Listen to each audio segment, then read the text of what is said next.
Next question. Up the back, maybe. Me? Yeah. Okay. I'm just guessing, but I'll say yes. So my question is about your characterization of the Black Lives Matter movement. Now, you characterize it as sort of divisive, antagonistic, loud, etc. Have you ever now? They've made that clear themselves this evening.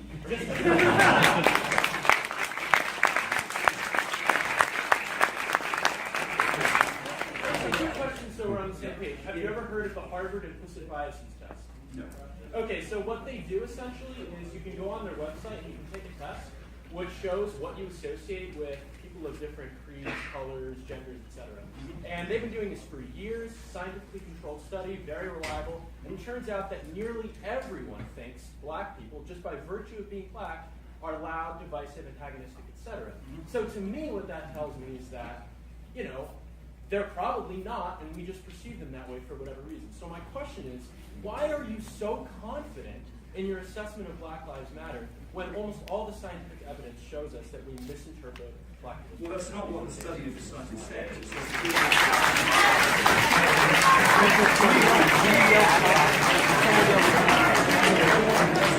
that's not what the study of the study says. What it says is people perceive certain characteristics in black people. Well, they might be right about that. Next question. I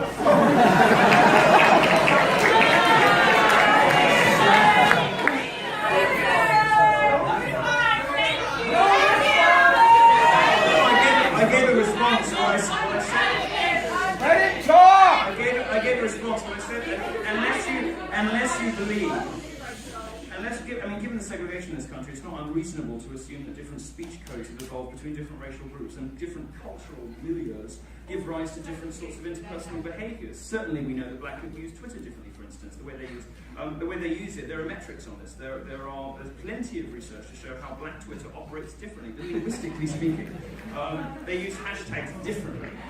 There's no reason to suppose that the results that are shown by this study aren't in fact the case. You know, people perceive black people as being louder because black people are louder. That's possible. It's racist to say. It might just be a difference. Exactly. Facts don't care about your feelings.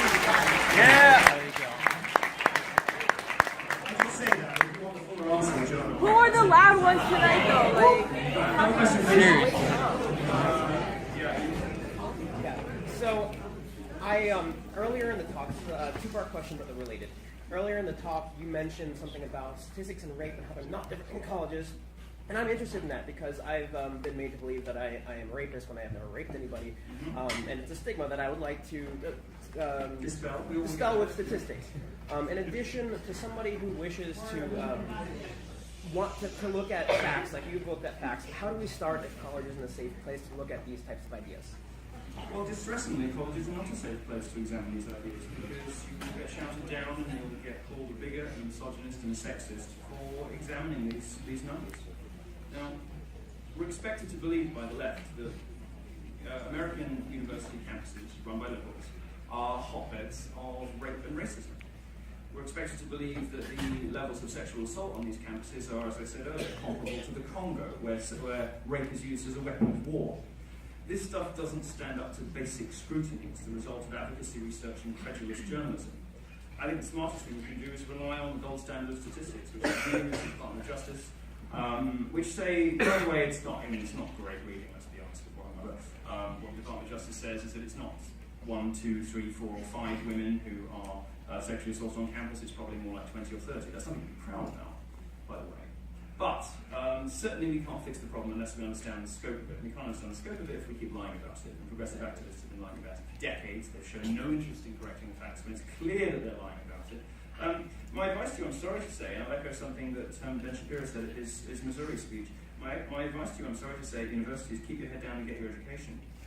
Because you are in a hostile environment that is not conducive to the open, free exchange of ideas. That is not what American universities look like anymore.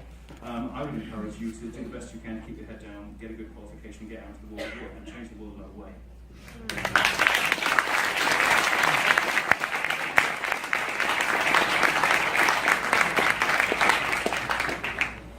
Where can I get educated? Where can I educate myself? Well, on this stuff, I think you should read Christina Hoff Summers. She doesn't just do great YouTube videos, she also does great books. Come to our talk in Minnesota. There are other people as well. I forget her name, but she wrote Men on Strike. She's a doctor. Ellen Smith. Huh? Ellen Smith, I believe. Yeah, maybe. She's married to Insta Pundit, Glenn Reynolds from Texas. She wrote a great book, Men on Strike. The statistics are out there, it's just that progressives in the media don't want to run them. Camille Collier. Well, Camille Collier is a goddess, but she's right about everything. She doesn't have, I mean, she's less active these days, so she's not particularly, she will speak in general terms, in cultural terms, about some of the problems with modern feminism, the attitudinal difficulties that she finds that modern feminism has. She doesn't necessarily get into statistics as much these days. And I think her current research is to do with something to do with Aboriginal art or whatever, because she's a very prolific academic, so she's not really focused on feminism at the moment. Next question. I'm happy to carry on if you guys would like. So,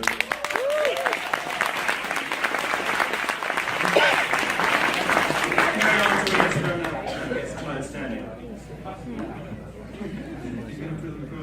Babe, can you record for a little bit? My hand's feeling Yeah. Milo, you're awesome, first and foremost. All of the narrative about you being a hate monger and full of hate, why is that the narrative that the people who dislike you and your ideas take? Well, it's very straightforward. Yeah. Thanks for the question. What the left typically does when you present inconvenient arguments is it seeks to delegitimize the speaker in a variety of ways. It will call them a bigot, a sexist, a homophobe, a misogynist, or whatever. Because what it's trying to do is sort of isolate that speaker and make them socially untouchable. So if you go to one of their talks, there's something wrong with you. If it gets discovered that you're a reader of certain people's columns, you may come in for social sin.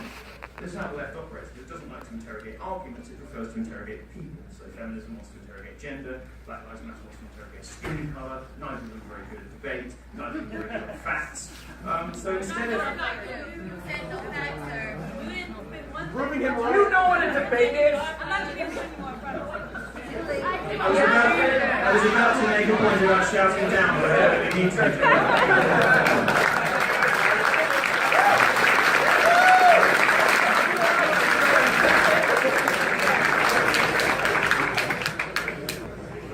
With these movements, you start out trying to be nice, and by the end of the event, you kind of come to the same thing everyone else knows, which is just the rude, antagonistic people. They don't really want to know anything, they just want to yell and fuss and get attention. I want you to spend that. As a professional attention seeker, I'll give you some advice. Sometimes the opportunity first, so you can respond to intelligence.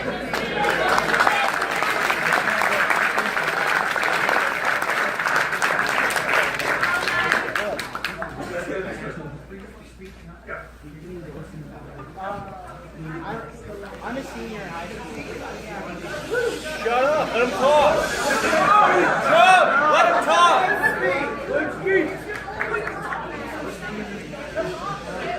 I have a question.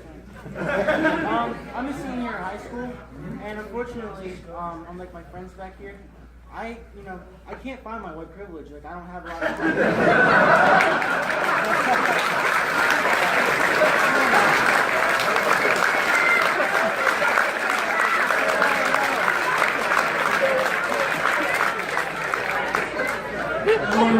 It seems to have gone AWOL for an entire generation. And I've been looking for ways to aid me into getting into college and doing financial aid. And unfortunately, I don't have the privilege of affirmative action.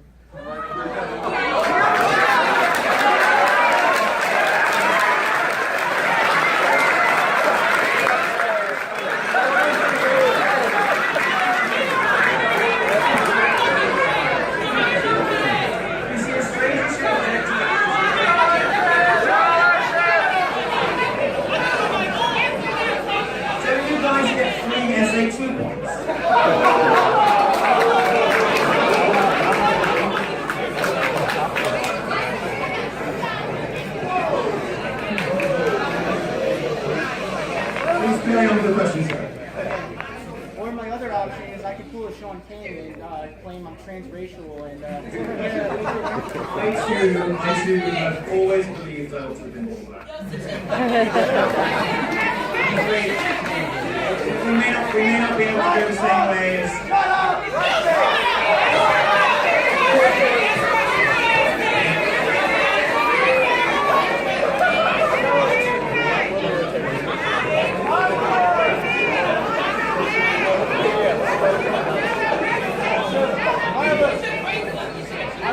Carry on with the question, we'll get through. Let him speak. Let him speak. George Soros. Soros. You know what?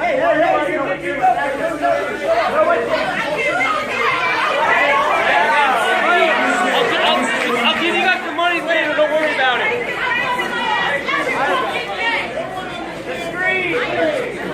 Most speakers, I'll just say this, most speakers would have had you removed by now. I'm very happy for you to stay. You've got to be polite.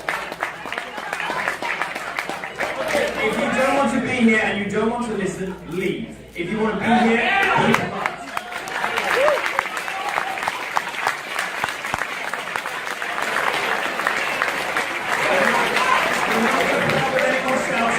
We're not going to put up with any more yelling. We're not going to put up with any more of this. Calm it down or go.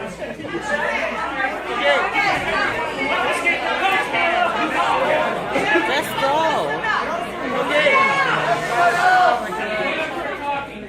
Okay, I would like to learn how I can. Would you please continue your question, sir? I'm close to having these people removed. So let's try to avoid that. Believe me, I'd like to continue. But Just you carry on, I can hear you. I would like to learn how I can qualify for the Milo Yiannopoulos the privilege grant.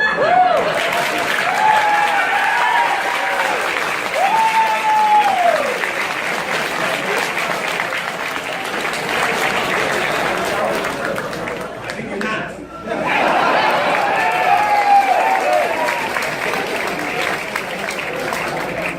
As you correctly identified, there are all sorts of benefits available if you don't conform to the straight white male of mythology stereotype. The government statistics in the UK demonstrate very clearly that the most educationally underprivileged group in Britain is poor white boys. In America, the situation is more complicated. There are problems with black education, deep-rooted problems. That's not something I felt that I was qualified to address. What I can do, however,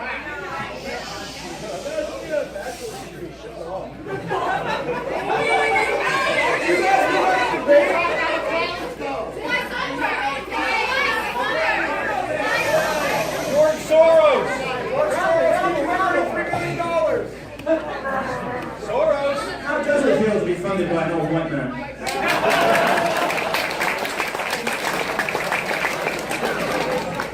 All right. What I felt I could help with was a group that here too is suffering, and I don't think we need to get into league tables of oppression like the left does. It doesn't take us anywhere helpful. It's just all we end up doing is yelling at each other, and we don't get anywhere. So what I identified was a group of people that were suffering, that were hurting, that were educationally underprivileged, that I felt like I had some affinity to. Other people are perfectly willing to open their own foundations if they wish to. The best thing you can do in this hall, if you don't agree with my privilege grant, is do well in life and open your own.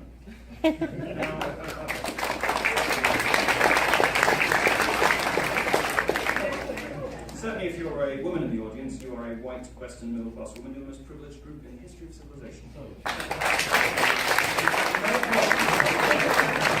You would find no problem whatsoever in having a competitive advantage against men in the workplace. In fact, many of the statistics suggest that women under 40 earn more than men now for many jobs, and you have a competitive advantage going for those jobs. You should be able to do great in life and start your own foundation. So if you don't like it, you can do your own. The privilege grant is a small thing. Now, for poor families, very often the difference between going to college and not going to college isn't $50,000. There are some loans available. Most schools don't ask for that kind of money up front. Very often the difference can be $5,000 or $10,000. And people will try to assemble that from various scholarships, loans. Some are ability tested, some are means tested. I've established a scholarship fund that I think will help some people who need it. We have some wealthy donors who lead the same way. We'll open applications later this year, and we will disperse scholarships for the next academic year, 16-17.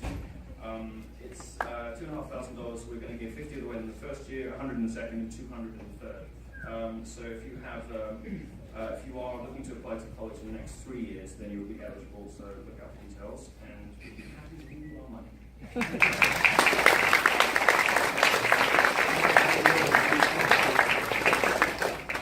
Next question, please. That's